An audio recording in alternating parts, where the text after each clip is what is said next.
یہ کہتے ہیں کہ حضرت علی نے ابو بکر اور عمر اور عثمان کے دور میں کیوں نہیں مخالفت کی, کیوں نہیں تلوار نکالی؟ کہتے وہ تقیہ کر رہے تھے.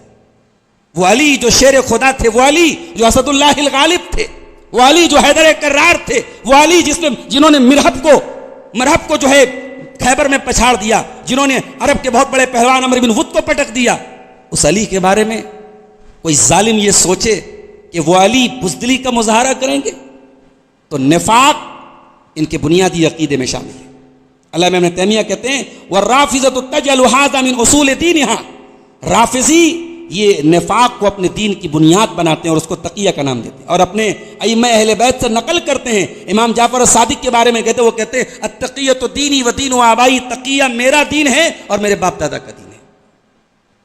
اسی طریقے سے تیسری پہچان ہے ان روافض کی, یہ جھوٹ بہت بولتے ہیں, کذاب ہوتے ہیں. اسی لیے علماء حدیث کے ہاں اگر کوئی رافضی راویہ آ جاتا ہے, علماء حدیث کہتے ہیں نہیں بھائی اس کی حدیث ہم نہیں لے سکتے. علامہ ابن تیمیہ کہتے ہیں وقد اتفق اہل العلم بالنقل والروایت والاسناد على ان الرافضۃ اکذب الطوائف, تمام اہل علم کا اس بات پر اتفاق ہے کہ مسلمانوں کے تمام فرقوں میں سب سے جھوٹے اگر کوئی ہوتے ہیں تو یہ روافض ہوتے ہیں. والکذب فیہم قدیم, اور ان کا جھوٹ کوئی نیا نہیں, بہت پرانا جھوٹ ہے ان کا. ولہذا کان ائمۃ الاسلام یعلمون امتیازهم بکثرۃ الکذب, اسی لیے ائمہ اسلام پہچان لیتے تھے ان کے جھوٹ کی وجہ سے. امام مالک سے پوچھا گیا رافضیوں کے بارے میں, انہوں نے کہا لا تکلمہم, ان سے بات مت کرو, ولا تروی عنہم, ان سے حدیث مت روایت کرو, فإنہم یکذبون, وہ جھوٹ بولتے ہیں. امام شافعی کہتے ہیں لم ارى احدا اشهد بالزور من الرافضہ, میں نے رافضیوں سے زیادہ جھوٹ بولنے والا کسی کو نہیں دیکھا. امام یزید بن ہارون کہتے ہیں یکتب عن کل صاحب بدعۃ اذا لم یکن داعیہ الا الرافضہ, کہ بدعتی سے حدیث لی جا سکتی ہے اگر وہ اپنی بدعت کی طرف نہ بلا رہا ہو, سوائے روافض کے, فإنہم یکذبون, وہ بہت جھوٹ بولتے ہیں. امام قاضی شریک بن عبداللہ کہتے ہیں احمل العلم عن کل من لقیت, میں علم لے لیتا ہوں جس سے ملاقات کرتا ہوں, الا الرافضہ, سوائے رافضیوں کے, فإنہم یزعون الحدیث, یہ حدیث گڑھتے ہیں, ویتخذونہ دینا, اور اسے دین بنا لیتے ہیں. امام اعمش کہتے ہیں ادرکت الناس وما یسمونہ الا الکذابین, میں نے دیکھا کہ لوگ رافضیوں کو کذابین کے نام سے یاد کرتے ہیں. اور چوتھی پہچان رافضیوں, بہتان, جھوٹا الزام لگانا. کبھی حضرت ابو بکر پر جھوٹا الزام, کبھی حضرت عمر پر, کبھی حضرت عثمان پر, کبھی حضرت عائشہ پر, کبھی حضرت معاویہ پر, کبھی حضرت عمرو بن عاص پر. ان کا دین ہے الزامات کی بنیاد پر. یہ جب تک دو چار بہتان نہ لگا لے نبی کے صحابہ پر, ان کا کھانا ہضم نہیں ہوتا ہے. تو یہ ان کی پہچان ہے, بہتان. اور پانچویں پہچان علامہ ابن تیمیہ کہتے ہیں کہ اپنے باطل کے لیے تعصب بہت ہے ان کے اندر. کہتے ہیں اتنے بڑے متعصب ہوتے ہیں کہ اس میں سے بعض تو ایسے ہیں جو کبھی اونٹ پر سوار نہیں ہوتے. کہتے ہیں عائشہ رضی اللہ عنہ اونٹ پہ سوار ہو کے حضرت علی سے لڑنے گئی تھی تو اونٹ پہ سواری نہیں کرتے. بعض ان کے علماء نے کہا کہ بیٹی کو پورا حصہ دے دو. کیوں؟ کیونکہ ان کا یہ عقیدہ ہے کہ ابو بکر صدیق نے نبی کی بیٹی کو نبی کا حصہ نہیں دیا, تو کہا کہ صاحب ہم بیٹی کو پورا حصہ دیں گے. یہ زبردستی کا تعصب, اپنے باطل مسلک اور منہج کے لیے تعصب, یہ ان کی پہچان ہے. حتیٰ کہ بعض, علامہ ابن تیمیہ نے کہا کہ ان میں سے بعض لوگ 10 کی گنتی نہیں بولتے. 10 بولنا ہوتا تو کہتے 9 اور 1, 10 بولیں گے تو کہتے عشرہ مبشرہ مراد ہو جائے گا. یہ 4 کی گنتی نہیں بولتے, 4 بولیں گے تو 4 یار مراد ہو جائیں گے, خلفائے راشدین مراد ہو جائیں گے. 4 کی گنتی سے پرہیز کرتے ہیں, 10 کی گنتی سے پرہیز کرتے ہیں. تو یہ ان کے تعصب کا یہ حال ہے. اب آئیے ہم اپنے ٹاپک پر آتے ہیں. روافض کے کچھ اعتراضات اور شبہات اور ان کا ازالہ ہمیں کرنا ہے. میں نے قرآن حکیم کی ایک آیت آپ کے سامنے پڑھی تھی, سورہ حجرات کی آیت ہے, بہت مشہور آیت. اور اسلام نے ہمیں ایک اصول دیا ہے. اسلام نے ہمیں ایک اصول دیا ہے کہ ہم رسپانسیبل بنے, ذمہ دار بنے. ہم ہر سنی سنائی بات کو نقل کرنے والے نہ بنے, چاہے معاملہ ہمارا آپس کا معاملہ ہو. یہ تو صحابہ کی بات ہے. ہمارے آپس کے معاملات میں بھی کوئی جھوٹی بات ہمیں ملے اور ہم پھیلانے لگے, ہم اس کو بغیر تحقیق کیے شیئر کرنے لگے, نشر کرنے لگے, خاص طور سے سوشل میڈیا کے اس دور میں. قرآن کی آیت یاد رکھیے, یا ایھا الذین آمنوا ان جاءکم فاسق بنبأ فتبینوا, اے ایمان والو اگر کوئی فاسق آدمی, کوئی ناقابل اعتبار آدمی تمہارے پاس کوئی خبر لے کر کے آئے تو تم تحقیق کر لو. تحقیق کر لو. ان تصیبوا قوما بجہالۃ فتصبحوا علی ما فعلتم نادمین. کہیں ایسا نہ ہو کہ تم جہالت میں اور نادانی میں کوئی ایسا کام کر ڈالو کہ بعد میں تمہیں پچھتانا پڑے. یہ اسلام کا مزاج ہے میرے پیارے ساتھی. آج کتنے دنگے فساد ہو جاتے ہیں ایک جھوٹی خبر کی بنیاد پر. کبھی آپ دیکھیے سوشل میڈیا پر یہ ہندو مسلمان کے مسئلے کیوں بڑھ رہے ہیں؟ بھئی ہم لوگ تو کم کر رہے ہیں یہ کام. ہمارے غیر مسلم بھائیوں کے دماغ میں اسلام کے متعلق ایسا زہر بھرا جا رہا ہے آپ سوچ بھی نہیں سکتے. ابھی میں وہ پٹنہ کے خان سر ہیں, آپ لوگوں نے نام سنا ہوگا. خان سر جو ہیں یہ لڑکوں کو کوچنگ پڑھاتے ہیں, انگلش پڑھاتے ہیں, میتھ پڑھاتے ہیں, سائنس پڑھاتے ہیں, ہسٹری پڑھاتے ہیں. بڑے قابل استاد ہیں. خاص طور سے جب سے کورونا کا دور آیا اور آن لائن پڑھائی کا دور آیا, خان سر کے بہت سارے اسٹوڈنٹس ہو گئے بہار میں. آج کروڑوں ان کے جو ہے آن لائن اسٹوڈنٹس ہیں بہار میں. تو خان سر نے شادی کی. اب وہ صاحب انہوں نے جو شادی کی تو ان کی دلہن کا جو فوٹو آیا سوشل میڈیا پہ تو دلہن گھوگھٹ میں تھی. تو خان سر جو ہے وہ ہیں تو مسلمان مگر بہت سیکولر مائنڈڈ اپنے آپ کو شو کرتے ہیں. اور انہوں نے اپنے کئی لیکچر میں اپنے اسٹوڈنٹ سے کہا کہ پردہ وردہ بیکار کی چیز ہے, عورتوں کو جو ہے پیچھے کرنے کی ایک چال. تو اس پر میں غیر مسلموں کا کمنٹ پڑھ رہا تھا. غیر مسلم کہہ رہے تھے بھائی دنیا کو گیان دے رہے تھے, اپنی شادی آئی تو اپنی بیوی کو پردے میں رکھا ہے. اس کا مطلب کہ یہ بنتے تو سیکولر ہیں اندر سے تقیہ کر رہے ہیں. غیر مسلم لکھ رہا ہے تقیہ کر رہے ہیں. تقیہ کر رہے ہیں یعنی کٹر مسلمان ہیں, اندر سے کٹر مسلمان ہیں, اوپر سے اپنے آپ کو سیکولر شو کر رہے ہیں. یہ زہر بھرا جا رہا ہے. یعنی بہت سارے ایسے مسلمان ہیں جو بظاہر مسلمان ہیں, اسلام سے ان کا کوئی بہت خاص تعلق نہیں ہے, وہ رات دن صفائی پیش کرتے بھائی ہم کٹر مسلمان نہیں ہیں, ان کو بھی ہمارا غیر مسلم بھائی بخشنے کو تیار نہیں ہے, چاہے وہ بالی ووڈ کے ہیرو ہیروئن ہو, چاہے وہ اس طریقے سے اپنے آپ کو سیکولر شو کرنے والے. یہ سب کیوں ہو رہا ہے؟ سوشل میڈیا کے ذریعے زہر بھرا جا رہا ہے مسلمانوں کے خلاف, اسلام کے خلاف. تو قرآن کی آیت میرے بھائیوں اس کو ایک اصول کے طور پر, ایک سلوگن کے طور پر یاد کر لیجیے. اللہ نے فرمایا کہ کوئی فاسق آدمی کوئی خبر لائے تو تحقیق کر لو. اب آئیے روافظ کے اعتراضات کا جواب دینا ہے, ٹائم بھی ہمارے پاس محدود ہے. پہلا اعتراض جو میں آج آپ کے سامنے بیان کرنے جا رہا ہوں, روافظ کا یہ کہنا ہے کہ اللہ کے نبی صلی اللہ علیہ وسلم جب حج کر کے واپس لوٹ رہے تھے, حج آپ نے کب کیا تھا؟ آپ نے حج کیا تھا اپنے انتقال سے 2.5 مہینہ پہلے. انتقال کب ہوا تھا آپ کا؟ ربیع الاول میں ہوا تھا. اور حج کب ہوتا ہے؟ ذی القعدہ ذی الحجہ میں حج ہوتا ہے. تو اللہ کے رسول نے حج کے سفر سے واپسی کے دوران مکہ اور مدینہ کے بیچ میں ایک جگہ جو مدینہ سے تقریباً 150 کلومیٹر دور تھی, مکہ سے مدینہ لگ بھگ 500 کلومیٹر ہے, یعنی یہ جگہ مکہ سے دور تھی مدینہ سے قریب تھی. آپ مدینہ پہنچنے والے تھے, نیئر اباؤٹ آپ مدینہ تھے. آپ نے اس جگہ پہ ایک تالاب تھا, وہاں پہ آپ نے خطبہ دیا. اب یہ روافظ کا کہنا ہے کہ اس خطبے میں اللہ کے نبی نے علی کا ہاتھ پکڑا اور اعلان کیا کہ صاحب من کنت مولا ہو فعلی مولا, جس کا میں مولا ہوں علی اس کے مولا ہے. اور اس کا مطلب یہ حضرات یہ بیان کرتے ہیں کہ اس کا مطلب یہ ہوا کہ اللہ کے نبی یہ کہہ رہے ہیں کہ بھئی تمہارا سردار میں ہوں, تمہارا آقا میں ہوں, اب میرے بعد تمہارے آقا اور امام علی ہوں گے.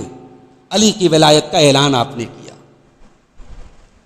اور 2.5 مہینے کے بعد جب اللہ کے نبی کا انتقال ہوا اور آپ کے انتقال کے بعد ابو بکر صدیق کو مسلمانوں نے اپنا خلیفہ چن لیا, یہ مسلمانوں نے نبی کے اس حکم کی نافرمانی کی, نبی کے ساتھ غداری کی, نبی کے ساتھ بے وفائی کی. یہ ان حضرات کا عقیدہ ہے. ہوا کیا تھا غدیر خم میں؟ آئیے پہلے ہم وہ روایت دیکھتے ہیں. یہ تو آپ نے دیکھ لیا کہ غدیر خم ایک جگہ کا نام ہے, ایک تالاب. غدیر مانے عربی میں تالاب ہوتا ہے, خم اس جگہ کا نام تھا. یہ جگہ کہاں تھی؟ مدینہ سے 150 کلومیٹر دور پر تھی. معاملہ کیا ہوا تھا کہ اللہ کے نبی نے حضرت خالد بن ولید کو بھیجا تھا یمن, ایک لڑائی میں, ایک جنگ میں بھیجا تھا. وہاں خالد بن ولید کو اللہ تعالیٰ نے کامیابی دے دی. خالد بن ولید وہ صحابی ہیں, اسلام کے پہلے جتنی جنگ لڑی سب میں کامیاب ہوئے, اسلام کے بعد جتنی جنگ لڑی سب میں کامیاب ہوئے. یہ تھے خالد بن ولید.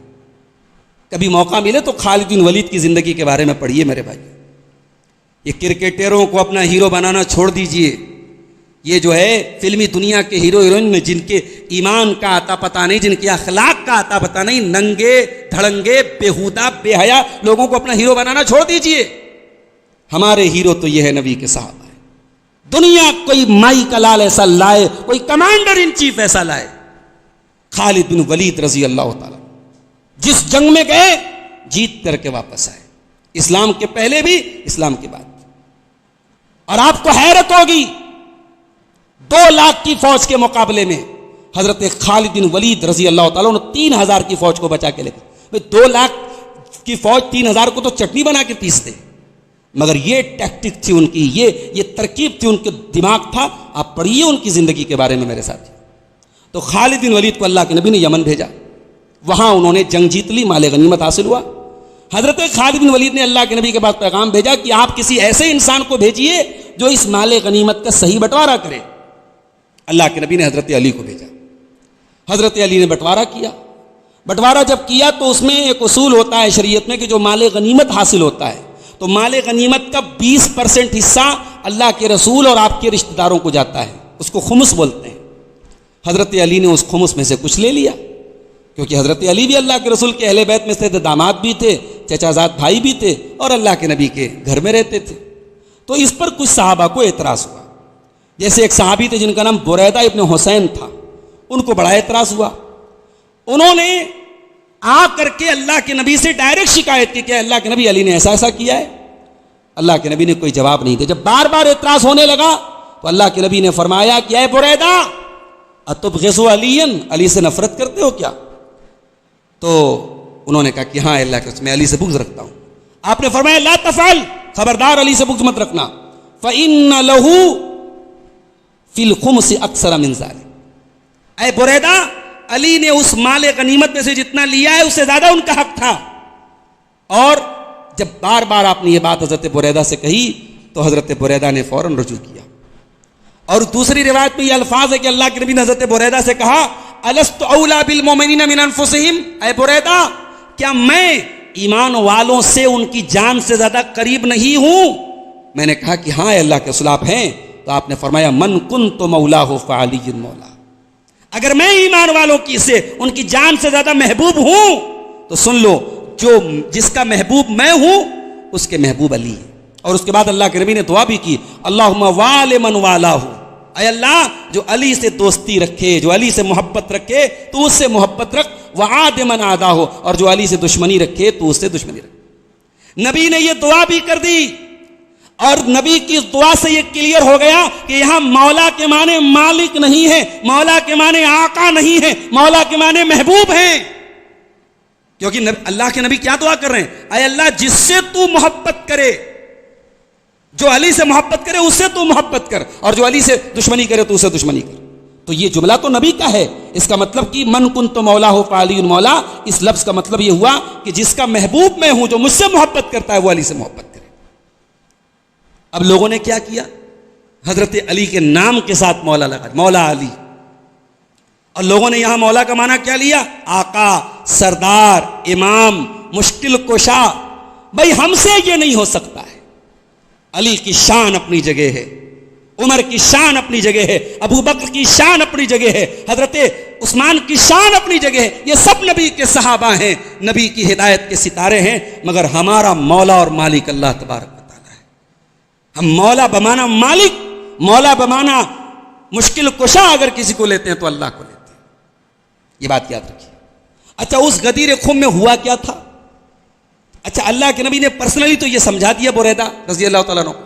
پھر آپ کو لگا کہ حضرت علی کے بارے میں کچھ غلط فہمی پیدا ہو رہی ہے, تو اب اللہ کے نبی نے اور کلیئر کیا اس کو. وہاں پہنچ کے وہ مدینہ سے, مکہ سے واپس لوٹنے لگے. اب جو میں روایت پڑھنے جا رہا ہوں یہ صحیح مسلم کی 2408 نمبر کی حدیث ہے. حدیث کے راوی کون ہے؟ زید ابن ارقم. وہ کہتے ہیں کہ اللہ کے پیارے رسول صلی اللہ علیہ وسلم نے وہاں پہ خطبہ دیا مکہ اور مدینہ کے بیچ میں غدیر خم کے پاس, اللہ کی حمد و ثنا بیان کی, اور اس کے بعد آپ نے کہا کہ میں ایک انسان ہوں, قریب ہے کہ اللہ کا فرشتہ میرے پاس آئے اور میں اللہ کے پاس چلا جاؤں, اور میں تمہارے درمیان 2 بھاری چیزیں چھوڑ کے جا رہا ہوں. اولہما کتاب اللہ, اس میں سے پہلی چیز اللہ کی کتاب ہے. فی الہدی والنور, اس کتاب میں ہدایت ہے, اس کتاب میں روشنی ہے. فخذوا بکتاب اللہ واستمسکوا بہ, تو اللہ کی کتاب کو پکڑ لو اور تھام لو. اس کے بعد آپ نے قرآن کی فضیلت بیان کی, اور اس کے بعد آپ نے کہا وہ اہل بیتی, اور میں اپنے اہل بیت کو چھوڑ کے جا رہا ہوں. اب ذرا جملہ سنیے گا اللہ کا. نبی نے یہ نہیں کہا کہ میں اہل بیت کو چھوڑ کے جا رہا ہوں تو تم دین میرے اہل بیت سے ہی حاصل کرنا. یہ روافض کا بڑا عجیب و غریب اصول ہے صاحب. وہ کہتے ہیں کہ دین ہم اہل بیت سے لیں گے, ہم عمر سے دین نہیں لیں گے, ہم ابو بکر سے دین نہیں لیں گے, ہم عثمان سے دین نہیں لیں گے, حضرت ابو ہریرہ سے دین نہیں لیں گے. ہمارا کیا کہنا ہے بھائی, ہم علی سے بھی دین لیں گے. ہم حضرت حسن و حسین نے دعائے قنوت سکھائی, ہم وہی دعائے قنوت پڑھتے ہیں وتر کی نماز میں.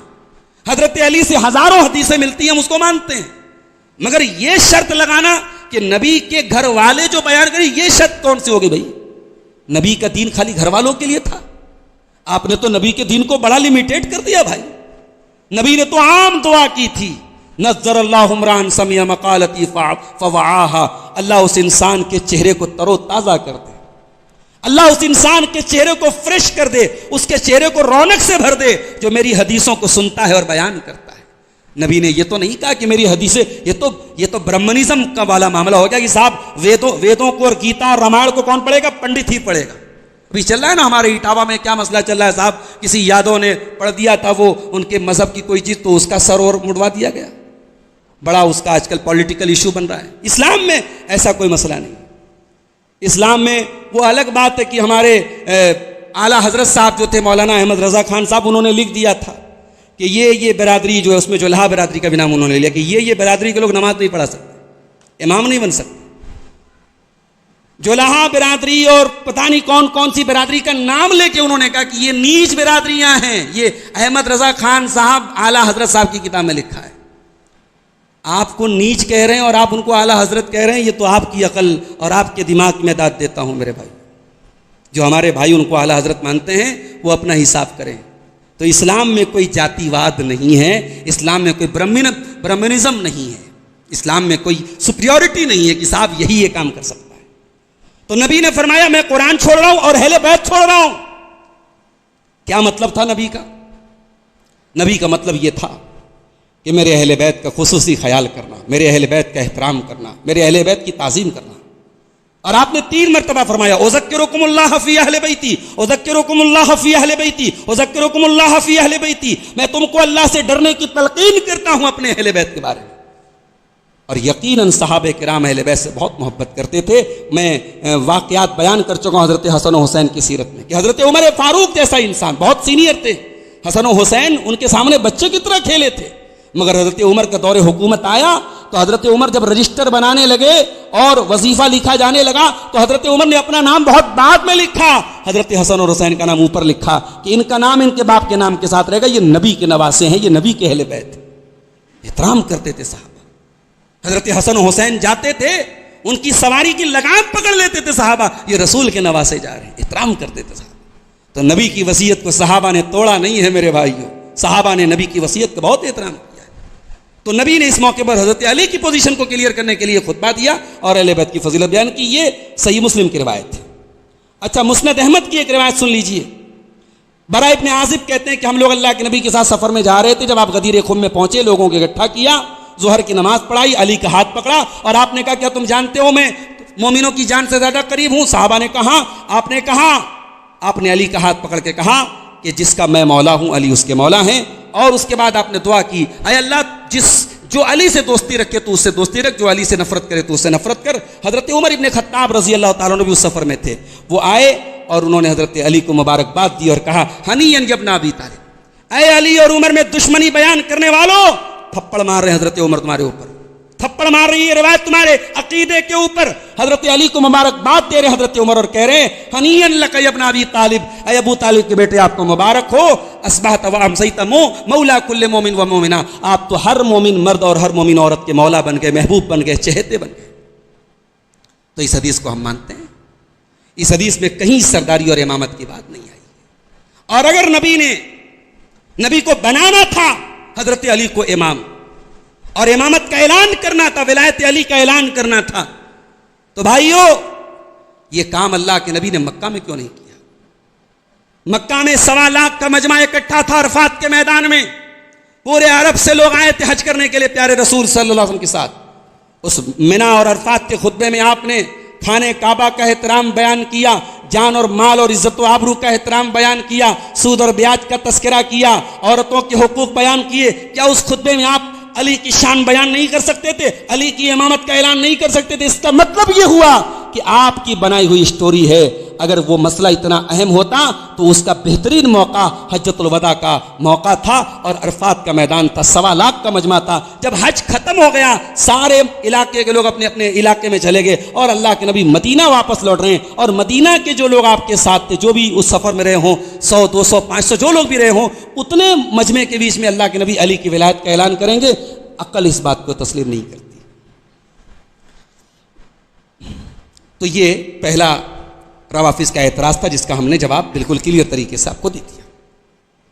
دوسرا اعتراض ہے روافظ کا کہ اللہ کے نبی نے اپنے انتقال کے پہلے کہا تھا کہ کتاب کاپی لے آؤ, میں کچھ لکھ کے دے دیتا ہوں.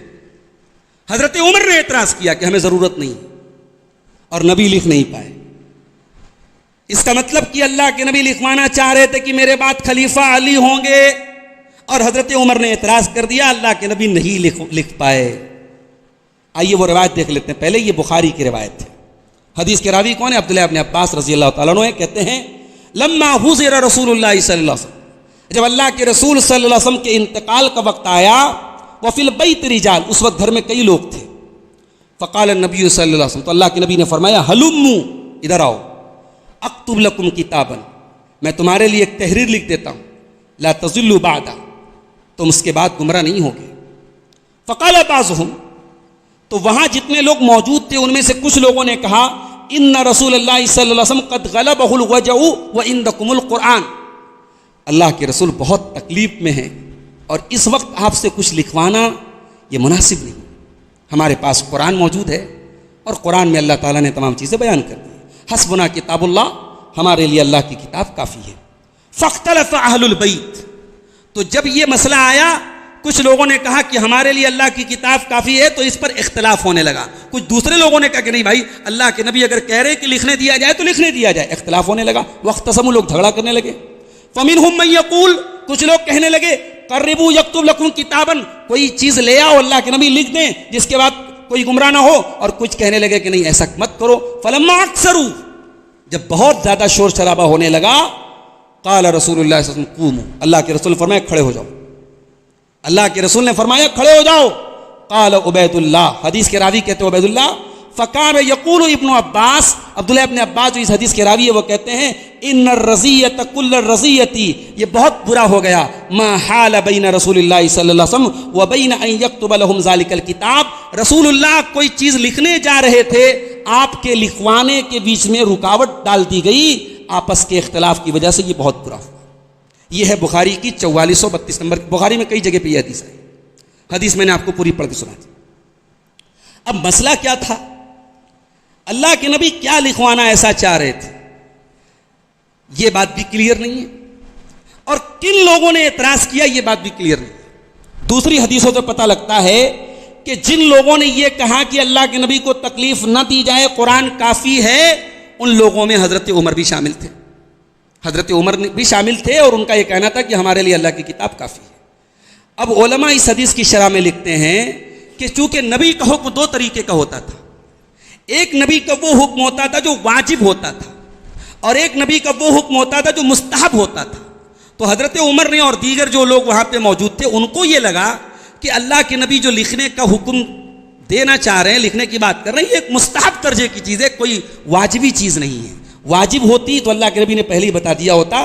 ہمارے پاس پورا قرآن موجود ہے, نبی کی پوری سیرت موجود ہے, لہٰذا کسی اور تحریر کی ضرورت نہیں ہے. اللہ کے نبی بہت بیمار ہے, تکلیف میں ہے. اچھا, یہ واقعہ جمعرات کا ہے, نبی کا انتقال سوموار کے دن, جمعرات پورا گیا, جمعہ پورا گزرا, سنیچر پورا گزرا, اتوار پورا گزرا. اب اپنے دماغ پر ذرا زور ڈال کے بتاؤ میرے بھائی کہ اگر اللہ کے نبی واقعی میں علی کی امامت لکھوانا چاہ رہے تھے, اور مان لو حضرت عمر نے روک دیا 2 منٹ کے لیے, مان لو حضرت عمر کے روکنے پر اللہ کے نبی رک گئے, بھائی آپ کیا ثابت کرنا چاہتے ہو؟ نبی اتنے مجبور تھے کہ حضرت عمر نے روک دیا اور نبی رک گئے, اور آپ ہی کا عقیدہ ہے کہ اللہ کے نبی کو آنے والے تمام حالات کا علم تھا, آپ کو پتا تھا کہ آگے کیا ہونے والا, آپ کا عقیدہ ہے. تو نبی کو یہ بھی پتا رہا ہوگا کہ میرے بعد ابو بکر خلیفہ ہوں گے، تو گویا اللہ کے نبی کو پتا تھا علی کا حق مارا جائے گا، علی کی امامت پر قبضہ کیا جائے گا، اور میں لکھوانے جا رہا ہوں علی کا حق اور لکھنے نہیں دیا جا رہا ہے۔ اللہ کے نبی اس واقعے کے 3-4 دن بعد تک باحیات رہے، نبی نے کیوں نہیں لکھوایا؟ اس کا مطلب یہ ہوا کہ اگر اس حدیث کا یہ مطلب لیا جائے کہ اللہ کے نبی حضرت علی کی امامت لکھوانا چاہ رہے تھے، تو ہمیں یہ ماننا پڑے گا نعوذ باللہ کہ اللہ کے نبی نے شریعت کا ایک بہت امپورٹنٹ حکم جو پہنچانے کی ضرورت ہی نہیں پہنچایا۔ اور اگر ہم ایسا عقیدہ رکھیں گے تو ہم اسلام سے خارج ہو جائیں گے، کیونکہ ہمارا یہ عقیدہ ہے یا ایھا الرسول بلغ ما انزل الیک من ربک، اے رسول آپ کے رب کی طرف سے جو اترا ہے سب آپ کو پہنچانا ہے، اور نبی نے سب پہنچا دیا تھا۔ حجۃ الوداع کے موقع پر نبی نے اعلان کیا تھا الا هل بلغت، اے میری امت کے لوگوں میں نے اللہ کا پیغام پہنچایا کہ نہیں پہنچایا؟ اور 1.25 لاکھ کے مجمع نے بغیر لاؤڈ اسپیکر کے اور بغیر مائک کے اللہ نے نبی کا جملہ ہر صحابی کے کان تک پہنچایا، اور تمام صحابہ نے ہاتھ اٹھا کے کہا کہ الا قد بلغت وادیت ونصحت، اے اللہ کے نبی آپ نے اللہ کا دین پہنچا دیا، آپ نے اللہ کے رسول ہونے کا حق ادا کر دیا، آپ نے ہماری خیر خائی اور بھلائی میں کوئی کمی نہیں کی۔ اب آپ طے کر لو میرے بھائی آپ کا عقیدہ کیا ہے؟ کیا آپ یہ عقیدہ رکھنا چاہتے ہو کہ اللہ کے پیارے نبی اتنی اہم بات امت کے لیے امام کون بنے گا، اتنی اہم اور امپورٹنٹ بات اندھیرے میں چھوڑ کے جا رہے ہیں اور لکھوانا چاہ رہے ہیں، حضرت عمر نے روک دیا اور رکے؟ ایسا قطعاً نہیں۔ اسی لیے اس حدیث کی شرح میں علماء لکھتے ہیں کہ اللہ کے نبی کوئی ایسی بات نہیں لکھوانے جا رہے تھے جو اتنی امپورٹنٹ ہو کہ نہ لکھوایا جائے تو دین کے اندر کمی رہ جائے۔ اگر ایسا کچھ ہوتا تو اللہ کے نبی نے اگلے دن ضرور لکھوا دیا گیا ہوتا۔ اچھا، اگر ہم یہ مان لیں کہ حضرت عمر نے اعتراض کیا اور اللہ کے نبی حضرت علی کی امامت لکھوانے جا رہے تھے، اور حدیث کے راوی کون ہے؟ عبداللہ ابن عباس، تو عبداللہ ابن عباس کو تو ناراض ہو جانا چاہیے حضرت عمر سے، اور یہ مان لینا چاہیے کہ حضرت عمر نے بہت غلط کام کیا۔ مگر اسی بخاری کی روایت ہمیں بتاتی ہے کہ جب حضرت عمر فاروق پر جان لیوا حملہ کیا گیا اور جس سے ان کی شہادت ہوئی، تو حضرت عبداللہ ابن عباس نے حضرت عمر سے کہا تھا یا امیر المؤمنین وَلَئِنْ كَانَ ذَلِكَ لَقَدْ صَحِبْتَ رسول اللہ صلی اللہ علیہ وسلم فَأَحْسَنْتَ صُحْبَتَهُ ثُمَّ فَارَقْتَهُ وَهُوَ عَنْكَ رَاضٍ۔ اے امیر المؤمنین آپ گھبرائیے مت، آپ پریشان مت ہوئیے، آپ رسول اللہ کے صحابی تھے، جب تک رسول اللہ باحیات رہے آپ سے راضی رہے، اور نبی کے بعد بھی لوگ آپ سے راضی رہے، آپ نے کوئی غلط کام نہیں کیا، کوئی ایسا کام نہیں کیا جس سے لوگ ناراض ہوں، آپ پریشان۔ یہ عبداللہ ابن عباس کا یہ کہنا اس بات کی دلیل ہے بخاری کے اندر کہ عبداللہ ابن عباس قطعاً یہ نہیں سمجھتے تھے کہ نبی کی وصیت کو نعوذ باللہ اللہ کے نبی لکھوانا چاہ رہے تھے اور حضرت عمر نے نہیں لکھا دیا۔ تو یہ روافظ کا دوسرا اعتراض تھا جس کا ہم نے جواب دے دیا۔ روافظ کا تیسرا اعتراض، کہتے ہیں صاحب حضرت عمر نے حضرت فاطمہ کے گھر میں آگ لگا دی، جب حضرت ابو بکر خلیفہ بنے حضرت علی نے بیعت نہیں کی، تو حضرت عمر آئے حضرت فاطمہ کے گھر میں، علی اندر بیٹھے ہوئے تھے، حضرت عمر نے دروازے کو آگ لگائی، دروازہ حضرت فاطمہ کے پیٹ پہ گرا، پیٹ کا بچہ شہید ہو گیا، حضرت فاطمہ رونے لگی، چلانے لگی، پھر حضرت عمر گھر میں اندر آئے، حضرت علی کے گلے میں رسی ڈالی، کھینچ کے لے کے گئے اور کہا کہ تو بیعت کرے گا کہ نہیں کرے گا؟ تب حضرت علی نے مجبوری میں بیعت کی۔ یہ پوری سٹوری جو میں نے بتائی نا ان کی کتابوں میں لکھی ہوئی ہے۔ بھائی کیا پیش کر رہے ہو امت کے آگے؟ تم نے حضرت علی کا کیا مقام، تم کہتے ہو ہم علی والے ہیں، علی کو ماننے والے، تم علی کے ماننے والے نہیں، تم علی کی شان کو گرانے والے۔ تم نے علی کو ایک نعوذ باللہ ثم نعوذ باللہ، وہ علی جو حیدر کرار تھے، وہ علی جو بہادروں کے بہادر تھے، اس علی کے بارے میں آپ یہ عقیدہ رکھتے ہیں کہ ان کی آنکھوں کے سامنے ان کی بیوی کے پیٹ پر دروازہ گرا دیا؟ کس نے گرایا؟ عمر فاروق نے گرایا۔ وہ عمر فاروق جو بعد میں حضرت فاطمہ کے داماد بنے، حضرت فاطمہ کی بیٹی ام کلثوم کا نکاح ہوا، کوئی اپنی بیوی کے قاتل سے اپنی بیٹی کا رشتہ کرتا ہے کیا؟ ارے ظالموں کیا لکھتے ہو، کیا بیان کرتے ہو تم؟ حضرت عمر کی شان گھٹانے کے لیے حضرت علی کی شان برباد کر رہے ہو، تم حضرت علی کو کہاں لے کے جا رہے ہو؟ یہ تمام جھوٹی روایتیں، اور شیعہ کے بڑے بڑے ائمہ نے لکھا یہ جو روایت ہے دروازہ گرانے کی، سب سے بڑی عقل کہتی ہے کہ بالکل بے بنیاد بات، عقل تسلیم نہیں کرتی۔ اس زمانے میں بہت برائیاں دور جاہلیت میں بھی ہوتی تھی، مگر اس طریقے سے لوگ کسی کے گھر میں جا کے کسی کی عورت کے ساتھ زیادتی کریں، یہ اسلام کے پہلے بھی نہیں ہوتا تھا۔ چہ جائے کہ اسلام لانے کے بعد اور محمد رسول اللہ کے انتقال کے بعد اور آپ کی محبوب اور لاڈلی بیٹی کے ساتھ ایسا ظلم کیا جائے اور پوری امت خاموش رہ جائے، قطعاً یہ امپاسبل ہے، یہ اسمبھو ہے، یہ ناممکن ہے۔ اور شیعہ کے جو ائمہ ہیں اس میں سے ایک عالم کی میں تحریر آپ کو سنا دیتا ہوں، کہتے ہیں کہ حضرت زہرا کو جو مارنے کا معاملہ ہے کہ ان کے گال پہ مارا گیا، اس کو میری عقل قبول نہیں کرتی، میرے جذبات اس کو قبول نہیں کرتے۔ لوگ اس کو بیان کرتے ہیں سجا کر کے اور رو دھو کر کے، مگر یہ عرب کے ماحول میں بھی یہ چیز، دور جاہلیت میں بھی یہ چیز بری مانی جاتی تھی۔ اور اسی طریقے سے ابن ابی الحدید، یہ بھی شیعوں کے بہت بڑے عالم ہیں، یہ کہتے ہیں کہ جو بہت بری چیزیں جن کو شیعہ بیان کرتے ہیں اس میں سے یہ بھی ہے کہ قنفذ، حضرت عمر کو یہ لوگ نام نہیں لیتے تھے، قنفذ بولتے تھے، بولے قنفذ کو بھیجا گیا حضرت فاطمہ علیہ السلام کے گھر میں، اور انہوں نے کوڑے سے حضرت فاطمہ کو مارا اور ان کے بازو میں نشان پڑ گیا، اور اسی چوٹ کی وجہ سے وہ انتقال کر گئیں، اور دروازے کو گرا دیا۔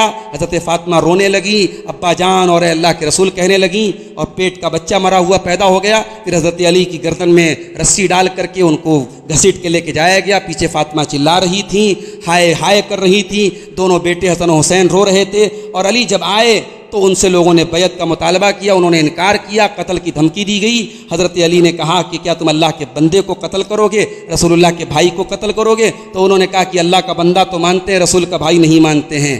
تو اس طریقے سے یہ تمام روایت فَقُلُّهُ لَا أَصْلَ لَهُ عِنْدَ أَصْحَابِنَا، یہ شیعوں کا بہت بڑا عالم لکھتا ہے ابن ابی الحدید کہ ہمارے اصحاب کے نزدیک کسی کوئی اصل نہیں ہے اور یہ ثابت نہیں ہے، اور نہ ہمارے محدثین نے اس کو بیان کیا ہے، یہ اس کو نقل کرنے میں کچھ لوگ منفرد ہیں۔ یہ ان کا بڑا عالم کہہ رہا ہے یہ بات، مگر اس کے باوجود آج بھی منبروں پہ بیان کیا جاتا ہے، رو رو کے ان کا ذاکر بیان کرتا ہے کہ حضرت فاطمہ کے اوپر دروازہ گرایا گیا اور یہ ظلم کیا گیا۔ استغفر اللہ۔ تو اس کا مجھے نہیں لگتا کہ اس کا کوئی جواب دینے کی ضرورت ہے۔ اس کا جواب یہی ہے کہ حضرت عمر فاروق کی دور حکومت میں حضرت علی رضی اللہ تعالیٰ عنہ ان کے ساتھ ساتھ سپورٹ کرتے رہے، ان کو مشورے دیتے رہے۔ حضرت عمر کہیں جاتے تھے اپنا جانشین بنا دیتے تھے حضرت علی کو، اور حضرت علی نے داماد بھی بنایا حضرت عمر کو۔ کوئی اگر اس طریقے کے واقعات ہوئے ہوتے تو یہ بالکل یہ سب ہوتا ہی نہیں، یہ سب امپاسبل تھا، ناممکن تھا۔ اس کے بعد اگلا جو اعتراض ہے وہ حضرت عائشہ پر ہے کہ حضرت عائشہ حضرت علی سے بہت بغض رکھتی تھی۔ دلیل کے طور پہ یہ حدیث پیش کرتے ہیں، صحیح بخاری کی 198 نمبر کی حدیث۔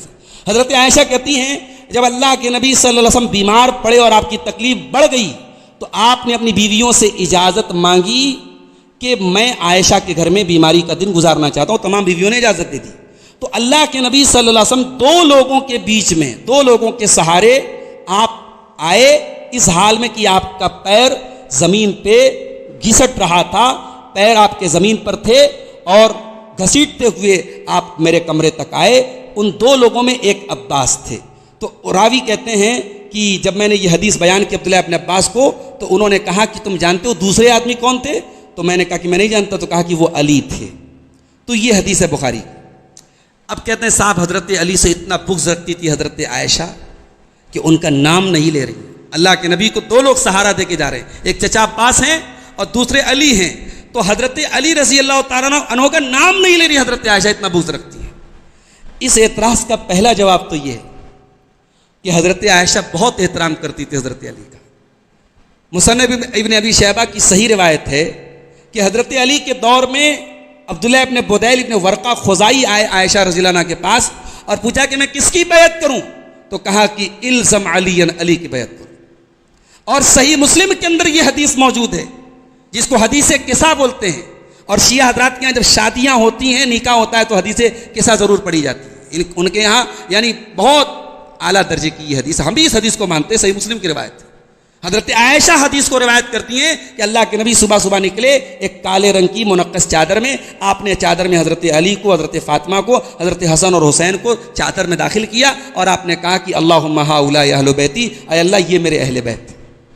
اگر علی سے نعوذ باللہ بغض ہوتا تو کیا حضرت عائشہ یہ حدیث بیان کرتی جس میں حضرت علی کی فضیلت ہے، اصحاب قصہ کی فضیلت ہے، اس حدیث کو حضرت عائشہ بیان کرتی؟ تیسری بات، حضرت عائشہ سے پوچھا شریح ابن حانی نے کہ چمڑے کے موزے پر مسح کرنے کا کیا مسئلہ ہے؟ حضرت عائشہ نے فرمایا علیک بابن ابی طالب، یہ مسئلہ حضرت علی سے جا کے پوچھو، فإنه كان يسافر مع رسول اللہ صلی اللہ علیہ وسلم، اللہ کے رسول کے ساتھ اکثر سفر میں حضرت علی رہا کرتے تھے۔ اب سوال پیدا ہوتا ہے کہ پھر یہاں حضرت علی کا نام کیوں نہیں لیا؟ تو چونکہ بیماری کے ایام میں کئی مرتبہ ایسا ہوا کہ اللہ کے نبی کو سہارا دینے کی ضرورت پڑی، تو ایک طرف سے سہارا حضرت عباس دیتے تھے اور دوسری طرف سے کبھی فضل ابن عباس سہارا دیتے تھے، کبھی حضرت علی دیتے تھے، کبھی حضرت اسامہ دیتے تھے۔ تو سہارا دینے والے ایک طرف تو حضرت عباس کنفرم تھے، دوسری طرف تین لوگ تھے، تو حضرت عائشہ نے نام نہیں لیا کہ تین الگ الگ لوگ تھے، کوئی بھی مراد ہو سکتا ہے۔ اس مصلحت کے تحت حضرت عائشہ نے یہاں نام نہیں لیا۔ حضرت علی سے کوئی ان کو بغض نہیں تھا، کوئی عداوت نہیں تھی۔ حضرت علی ان کا احترام کرتے تھے، ان کو اپنی ماں سمجھتے تھے اور ام المومنین کا درجہ دیتے تھے۔ جنگ ہوئی، جنگ جمل ہوئی، آپس میں اختلاف ہوا، مگر پورے احترام کے ساتھ حضرت علی نے حضرت عائشہ کو بھجوایا تھا۔ تو لڑائی بھی ہوئی، آپس میں اختلاف بھی ہوا، مگر کوئی بغض نہیں تھا۔ میں بار بار ایک بات کہتا ہوں کہ صحابہ کے درمیان لڑائی بھی بغض کی بنیاد پر نہیں تھی۔ حضرت علی حضرت معاویہ کے درمیان اختلاف ہوا، آپ حیرت کریں گے آج لوگ کہنے والے کیا کہتے ہیں، صاحب معاویہ کی جماعت باغی جماعت تھی۔ بخاری کی 28-12 نمبر کی حدیث انجینئر علی مرزا نے رٹا دی اپنے اسٹوڈنٹس کو، اور اس کے اسٹوڈنٹس کھلے عام کہتے ہیں کہ معاویہ رضی اللہ عنہ کی جماعت باغی جماعت تھی، جہنم کی طرف بلا رہی تھی۔ ارے ظالموں، اگر معاویہ رضی اللہ عنہ کی جماعت باغی جماعت تھی اور جہنم کی طرف بلا رہی تھی، تو جو قتل ہوئے حضرت علی نے ان کا جنازہ کیوں؟ جاؤ تاریخ کے پنے الٹ کے دیکھو، مقتولین کا جنازہ کون پڑھا رہا ہے؟ ادھر کے جو لوگ انتقال کیے ان کا بھی، اور ادھر کے جو لوگ انتقال کیے ان کا بھی، دونوں کا جنازہ علی ابن ابی طالب رضی اللہ تعالیٰ عنہ پڑھا ہے۔ اور علی نے کبھی بھی ان جنگوں پر خوشی کا اظہار نہیں کیا ہے۔ علی روتے رہے، آخری سانس تک روتے رہے کہ جھگڑے نہیں ہونے چاہیے تھے، مگر یہ امت کی تقدیر میں یہ زخم لکھا تھا، یہ چوٹ لکھی تھی امت کی تقدیر میں جو امت کو پہنچی ہے۔ میرے پیارے ساتھیوں، حضرت علی کو حضرت عائشہ سے کوئی بغض و عداوت نہیں تھی۔ ایک اعتراض یہ بھی کیا جاتا ہے شیعوں کی طرف سے، روافض کی طرف سے، کہ حضرت عثمان غنی جو تھے یہ نبی کے داماد نہیں تھے، تو پھر کس کے داماد تھے؟ بولے وہ رقیہ اور ام کلثوم جو تھی وہ حضرت خدیجہ کی بیٹیاں تھیں، دوسرے شوہر سے وہ لے کے آئی تھی، اللہ کے نبی کی اولاد نہیں تھی حضرت رقیہ اور ام کلثوم، یہ ان کی کتابوں میں لکھا ہے۔ اس کا جواب، پہلا جواب تو سورہ نمل کی آیت نمبر 64 ہے، قُلْ هَاتُوا بُرْهَانَكُمْ إِن كُنتُمْ صَادِقِينَ۔ اتنا بڑا جھوٹ بول لو، کوئی دلیل لاؤ، بھائی کوئی دلیل نہیں، 0 سناٹا۔ قُلْ هَاتُوا بُرْهَانَكُمْ، دلیل لاؤ اگر تم سچے ہو، قرآن دلیل مانگ رہا ہے۔ اور دوسری بات اللہ نے فرمایا سورہ احزاب کی آیت نمبر 59 کے اندر، یا ایھا النبی قل لازواجک وبناتک ونساء المؤمنین، اے نبی فرما دیجیے اپنی بیویوں سے، اپنی بیٹیوں سے اور تمام مومنہ عورتوں سے، جب وہ گھر سے نکلیں تو چادر میں نکلیں، نقاب میں نکلیں، جلباب میں نکلیں، برقع میں نکلیں، ایسے کپڑے میں نکلیں جو ان کے بدن کو چھپا دیں۔ تو نبی کی بیٹیاں کہا گیا، نبی کی ایک بیٹی نہیں تھی، نبی کی 4 بیٹیاں تھیں۔ اور شیعوں کے بہت بڑے عالم ہیں کولینی، ان کی کتاب الکافی، اس میں لکھا ہوا ہے وَتَزَوَّجَ خَدِیجَةَ وَهُوَ ابْنُ 20 سنہ، اللہ کے پیارے نبی نے حضرت خدیجہ سے شادی کی، آپ کی عمر 25 برس تھی۔ فَوَلِدَ لَهُ مِنْهَا قَبْلَ مَبْعَثِهِ، تو اللہ کے رسول کی بعثت کے پہلے پیدائش ہوئی قاسم کی، رقیہ کی، زینب کی اور ام کلثوم کی، اور بعثت کے بعد پیدائش ہوئی طیب کی اور طاہر کی اور فاطمہ کی۔ یہ الکافی کی روایت ہے۔ الکافی یہ شیعوں کے یہاں، روافض کے یہاں اس کا وہی درجہ ہے جو ہمارے یہاں صحیح بخاری کا ہے، اس میں یہ روایت موجود ہے۔ تو اس گھر کو آگ لگ گئی گھر کے چراغ سے، بھائی صاحب تیری کتاب کہہ رہی ہے کہ اللہ کے نبی کی 3 بیٹیاں تھیں، 4 بیٹیاں تھیں، زینب، رقیہ، ام کلثوم اور فاطمہ۔ لہٰذا عثمان غنی کا درجہ گرانے کے لیے اگر تو یہ جھوٹ گڑتا ہے کہ وہ داماد نہیں تھے رسول کے، تو تو اپنی آخرت برباد کر رہا ہے، تو اپنا ایمان برباد کر رہا ہے۔ اب 2 اعتراضات کا اور جواب دے کے بات ختم کرتے ہیں۔ ایک اعتراض حضرت معاویہ پر کیا جاتا ہے کہ صاحب حضرت معاویہ نے یزید کی بیعت کرنے کے لیے رشوت دی تھی۔ آئیے وہ روایت دیکھ لیتے ہیں۔ یہ روایت تاریخ دمشق کے اندر موجود ہے۔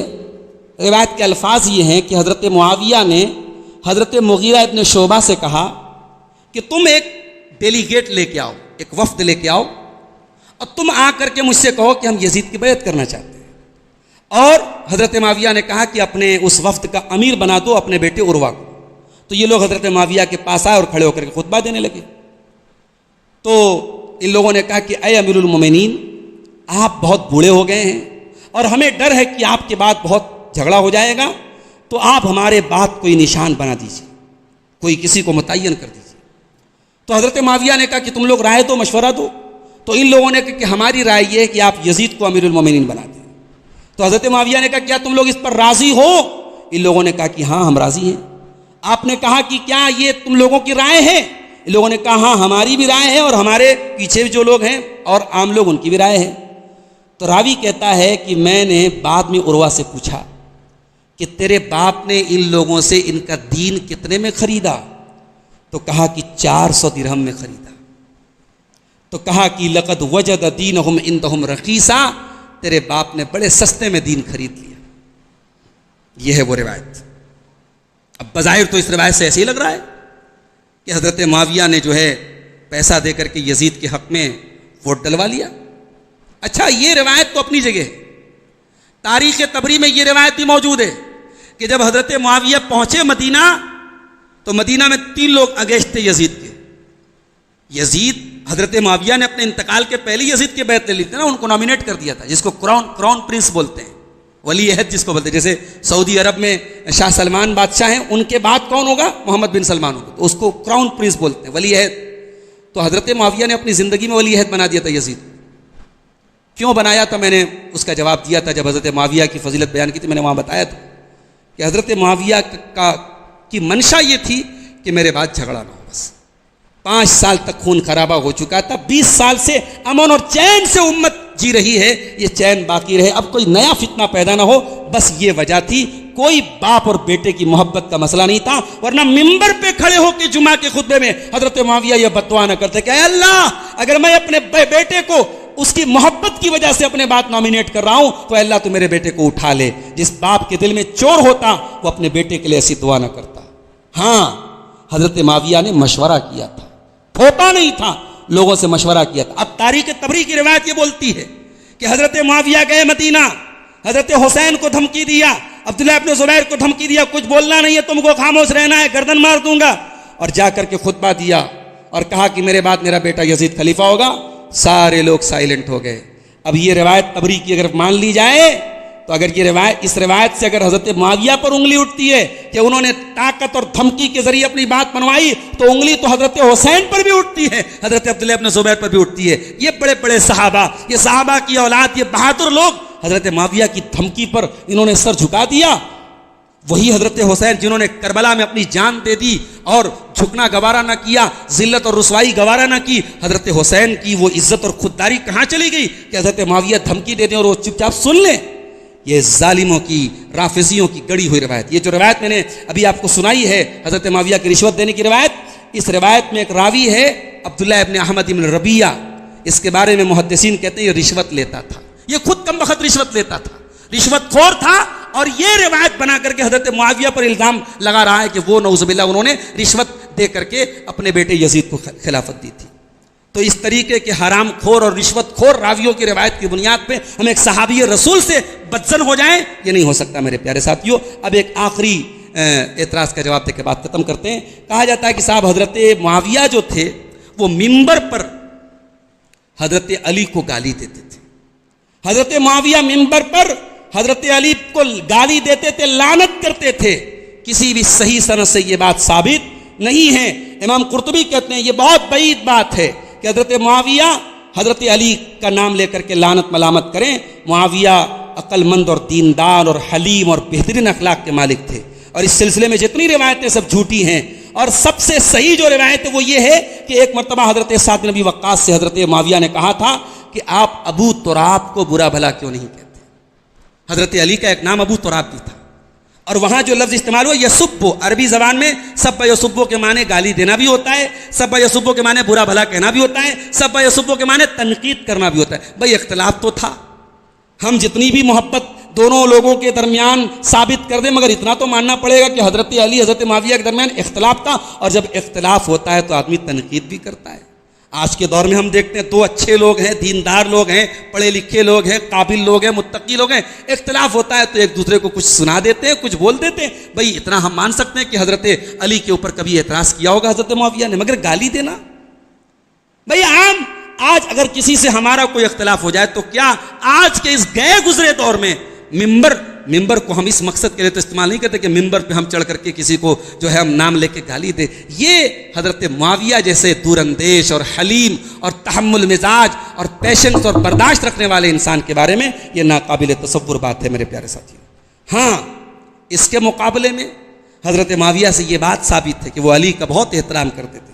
ابو مسلم الخولانی ایک مرتبہ حضرت معاویہ کے پاس آئے, کہا کہ انت تنازع علیا ام انت مثلو, آپ علی سے جھگڑا کرتے ہیں کیا آپ علی کے جیسے؟ قال لا واللہ, کہا کہ اللہ کی قسم میں علی کے جیسا نہیں. انی لعلم انه افضل منی, میں جانتا ہوں علی مجھ سے افضل ہیں. وہ احق بالامر منی, اور علی مجھ سے زیادہ حقدار ہے خلافت کے. ولکن الستم تعلمون ان عثمان قتل مظلوما, کیا تم نہیں جانتے حضرت عثمان قتل کر دیے گئے مظلومیت کے ساتھ. وانا ابن عمہ, اور میں عثمان کے چچا کا بیٹا ہوں. وطالب بدمہ, اور عثمان کے خون کا مطالبہ کر رہا ہوں. فاتوہ فقولوا له, تم جاؤ حضرت علی سے کہو فلیدفع الی قتلۃ عثمان, عثمان کے قاتلوں کو میرے حوالے کر دے. فاتوا علی, وہ لوگ حضرت علی کے پاس آئے. فکلموہ, ان لوگوں نے حضرت علی سے بات کی. فلم یدفعہم الیہ, حضرت علی نے قاتلین کو ان کے حوالے نہیں کیا. یہ اللہ امام ذہبی کی سیر و اعلام النبلاء کی روایت. یہ اختلاف کی بنیاد تھی. عثمان غنی کے قاتلوں کو حوالے کرنے کا مسئلہ تھا اور کوئی مسئلہ نہیں تھا. احترام پورا کرتے تھے. اور تاریخ اتنا ہی نہیں بیان کرتی ہے کہ حضرت معاویہ ممبر پہ برا بھلا کہتے تھے, تاریخ اس کا الٹا بھی بیان کرتی ہے. تاریخ میں یہ بھی موجود ہے کہ حضرت معاویہ دعائے قنوت میں کہتے تھے اے اللہ تو لعنت فرما معاویہ پر, تو لعنت فرما عمرو بن عاص پر, تو لعنت فرما ابو الاعور السلمی پر. اور ان تمام جو حضرت معاویہ کے سپورٹر تھے ان کا نام لے کے لعنت کرتے تھے. بھائیو, نہ ہم علی کے بارے میں یہ تصور کر سکتے ہیں کہ وہ دعائے قنوت میں جن سے ان کا سیاسی اختلاف رہا ہو ان کا نام لے کے دعائے قنوت میں نام لے کے بددعا کرے. علی کی شان اس سے بہت بلند ہے. علی کا دل بہت بڑا تھا, علی کا کلیجہ بہت بڑا تھا. تمہاری ان جھوٹی روایتوں نے علی کے مقام کو گرانے کی کوشش کی ہے, علی کے مقام کو بڑھانے کی کوشش نہیں کی. علی کون تھے؟ میں ایک روایت پڑھ کے بات ختم کر رہا ہوں. یہ شیعہ حضرات کی یہ کتاب ہے نہج البلاغہ, ان کے کورس میں شامل ہے. نہج البلاغہ حضرت علی کے اقوال اور ان کے خطبات کا مجموعہ ہے. نہج البلاغہ کی روایت آپ کو پڑھ کے سنا رہا ہوں. اس میں حضرت علی کہتے ہیں وَكَانَ بَدْءُ أَمْرِنَا أَنِ الْتَقَيْنَا وَالْقَوْمُ مِنْ أَهْلِ الشَّامِ, بھائیو ہمارا اور اہل شام کا جھگڑا چل رہا ہے. وَالظَّاهِرُ أَنَّ رَبَّنَا وَاحِدٌ, لیکن یہ بات یاد رکھو ہمارا رب ایک ہے. وَنَبِيُّنَا وَاحِدٌ, ہمارا نبی ایک ہے. وَدَعْوَتُنَا فِي الْإِسْلَامِ وَاحِدَةٌ, اور اسلام میں ہمارا کلمہ ایک ہے. وَلَا نَسْتَزِيدُهُمْ فِي الْإِيمَانِ بِاللَّهِ وَالتَّصْدِيقِ بِرَسُولِهِ, اور ہم معاویہ کی جماعت سے ایمان میں زیادہ نہیں ہیں. جتنا اللہ پر ہم ایمان رکھتے وہ بھی رکھتے ہیں, جتنا رسول کو وہ مانتے ہم بھی مانتے ہیں. وَلَا يَسْتَزِيدُونَنَا, نہ وہ زیادہ ہیں نہ ہم زیادہ ہیں. الامر واحد, دین ایک ہے, شریعت ایک ہے. الا مختلفنا فی من دم عثمان ونحن منہ برا, اختلاف ہے تو عثمان کے خون کا اختلاف ہے. وہ ہم پر الزام لگاتے ہیں کہ عثمان غنی کے قاتلوں کے معاملے میں ہم نرمی برت رہے ہیں جبکہ ہم اس سے بری ہیں. یہ تھی اصل اختلاف کی وجہ. تو نہ تو حضرت علی نے کبھی لعنت ملامت کی حضرت معاویہ اور ان کی جماعت پہ, نہ حضرت معاویہ نے حضرت علی پر لعنت. اختلاف تھا, تنقید ہوتی تھی, اعتراض ہوتا تھا, مگر ایک دوسرے کا احترام تھا. جنگ صفین میں ایک ایسا موقع بھی آیا جب حضرت علی نے کہا تھا کہ لو انکم تفقدون معاویہ, جس دن تم معاویہ کو کھو دو گے تم دیکھو گے کہ سر کٹ کٹ کے گر رہے ہیں. اور امت نے دیکھا جب تک معاویہ رضی اللہ عنہ زندہ تھے بہت سارے جھگڑے رکے ہوئے تھے, بہت سارے فتنے رکے ہوئے. ایک کربلا کا واقعہ حضرت معاویہ کے انتقال کے بعد ہے. یہ مکے پر حملے کا واقعہ حضرت معاویہ کے انتقال کے بعد. یہ مدینے میں بغاوت کا معاملہ حضرت معاویہ کے انتقال سن 60 ہجری کے بعد سارا معاملہ آیا ہے. حضرت معاویہ کی شخصیت ایک برکت والی, ایک مبارک شخصیت تھی. ان کی ذات سے امت کو سکون, راحت اور چین ملا تھا میرے پیارے ساتھی. تو یہ روافظ کے چند اعتراضات تھے.